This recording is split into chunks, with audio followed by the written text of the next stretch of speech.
বন্ধুরা, তোমরা সবাই কেমন আছো? আশা করি তোমরা সবাই ভালো আছো। বৃহস্পতিবার সকালে আমি আজ যাচ্ছি ডায়মন্ড হারবার।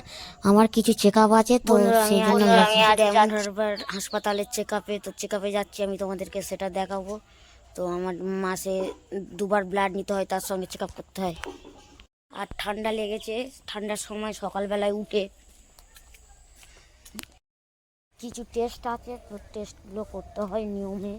তো ফেরিটিন টেস্ট বলে, শরীরে আমাদের যে ব্লাড দেওয়ার পরে যে আয়রনগুলো জমে যায়, তো আয়রনগুলো বার করার জন্য আয়রন টেস্ট করতে হয়। তো আয়রন বলে লোহা টেস্ট। তো সাধারণ মানুষের শরীরে আয়রন থাকে, আমাদের শরীরে সেই আয়রনগুলো জমা হয়, কারণ যেহেতু আমাদের ব্লাড তৈরি হয় না, তো সেই জন্য আমাদের শরীরে আয়রনগুলো জমা হয়। তো ওই আয়রনগুলো বার করার জন্য তো আয়রনের ওষুধ খেতে হয়, আর কতটা পরিমাণ কমেছে তার জন্য টেস্ট করতে হয়। তো সেই জন্য টেস্ট করতে হবে, সঙ্গে হিমোগ্লোবিন টেস্ট আছে। তো তাই আমি আজ যাচ্ছি ডায়মন্ড হারবার হাসপাতালে, টেস্ট আছে, তো সেই জন্য টেস্ট করতে যাচ্ছি। আর আমি যাব, আমার মাও যাবে সঙ্গে। তো আমি আগিয়েছি, তো আমরা যাচ্ছি ডায়মন্ড হারবার ডাক্তারের চেক আপে। তো আমি চেক আপে যাচ্ছি, তোমাদেরকে দেখাবো। 5-এর মধ্যে আমরা ঢুকে যাচ্ছি, 4-5-এর মধ্যে ডায়মন্ড হারবার হাসপাতাল।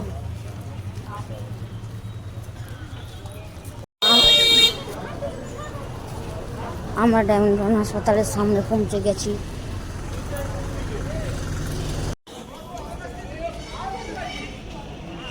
কত বড় হয়ে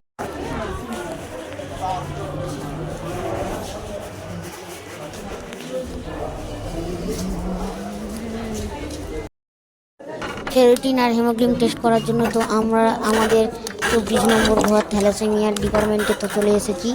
আর এখানে এসে দেখি না, মানে এখন কোনো দিদিরা আসেনি যে আমাদের মানে ব্লাড টানবে। তো একটু আসতে দেরি হবে, তো আমরা বসে আছি আর ব্লাড টানবে।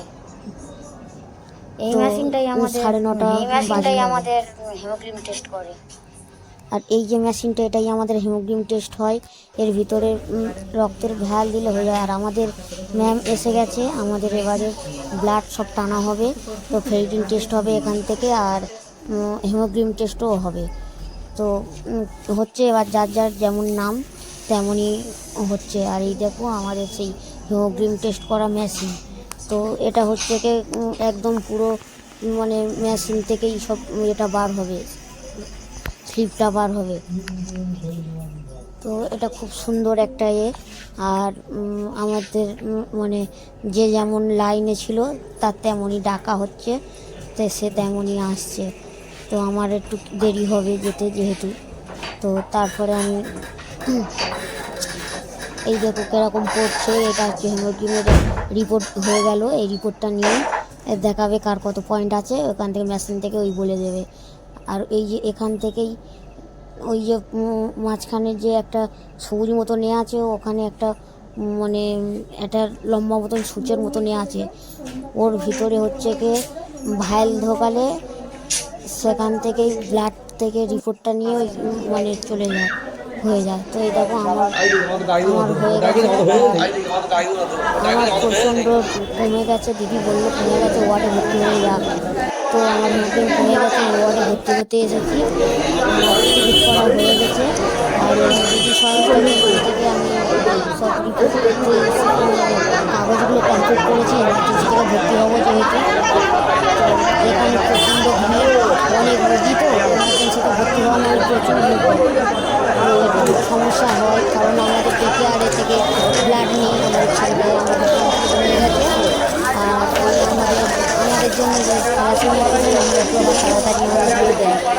তো আমাদের অতটা অসুবিধা হয় না যদিও। তো আমাদের কমপ্লিট হয়ে গেছে, এবারে নিয়ে আমরা এমার্জেন্সিতে আমাদের যেতে হবে। তো তারপরে আমরা ওখান থেকে আবারও আমাদের পুরো কাগজ কমপ্লিট। তো আমি ওয়ার্ডে ভর্তি হয়ে গেলাম।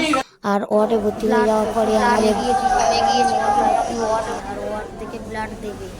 তো ব্লাড আমার 4.8 হয়ে গিয়েছিল, সেই জন্য ডে কেয়ারে আর ভর্তি নেয়নি। তো আজ আমি ওয়ার্ডে ভর্তি হয়েছি, আর ওয়ার্ডের জন্য আমি তো আসিনি, কারণ জানি ওখান থেকে হিমোগ্লোবিন টেস্ট হলে ডে কেয়ার থেকে ভর্তি হব, কিন্তু ডে কেয়ারেই তো হয়নি।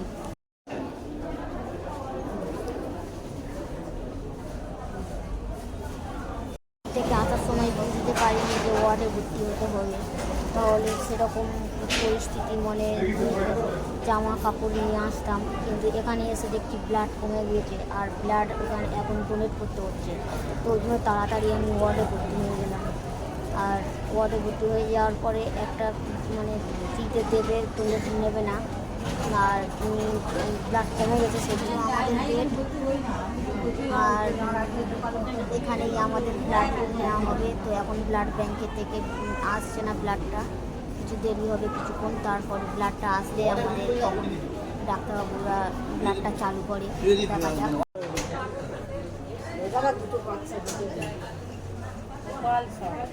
তারপরে কিছুক্ষণ পরে আমার ব্লাড এসে গিয়েছে। তো আমার ব্লাডটা আসার পরে ডাক্তারবাবু তো লাগিয়ে দিল। তো আমাদের এখন ব্লাড চলছে, আর এইসব এখানে প্রচুর রুগীর মানে গ্যাঞ্জাম, নানান ধরনের রুগী। তো আমাদের ব্লাড এখনও চলছে, আর আমরা যেহেতু আর ওয়ার্ডের ডাক্তারবাবুদের নিয়ম যেহেতু ওয়ার্ডে ভর্তি হলে একটা দিন থাকতে হয়, তো আমি থাকিনি, সেই জন্য আমাদের বন্ডে সই করে নিয়ে আমরা চলে যাচ্ছি, কারণ আমরা এরকম করে থ্যালাসেমিয়া পেশেন্ট একটা ব্লাড পেয়েছি, একটা ব্লাড নিয়ে আমরা বন্ডে সই দিয়ে চলে যাচ্ছি। তো ওনাদের যে ফর্ম ছিল সেই ফর্মগুলো আমাদের ফিল আপ হচ্ছে, ফিল আপ হয়ে গেলে ওখানে জমা দিতে হবে অফিসে, জমা দিলে আমাদের ছুটির জন্য মানে কনফার্ম করবে। তো তারপরে আমরা ওখানে জমা দিলাম আমাদের অফিস ঘরে। তো দিতে এবারে কিছুক্ষণ পরে আমাদের সেজন্য আমাদের ডাকছে, আর আমাদের ছুটি হচ্ছে। আমার সঙ্গে আরেকজন নেওয়া হচ্ছে, তো দুজন আমরা একসঙ্গেই একটা বেটেই ব্লাডটা দিয়েছি। আর আমাদের ডাক্তারবাবু ছুটিগুলো সব দিচ্ছে, কিন্তু ছুটির নিয়ম আমাদের একটা দিন থাকতে হবে। তো আমি থাকিনি, সেজন্য বন্ডে সই করে নিয়ে চলে যাচ্ছি। আর আমাদের স্যার তো লিখে দিচ্ছে ছুটি। তো তারপরে ওখান থেকে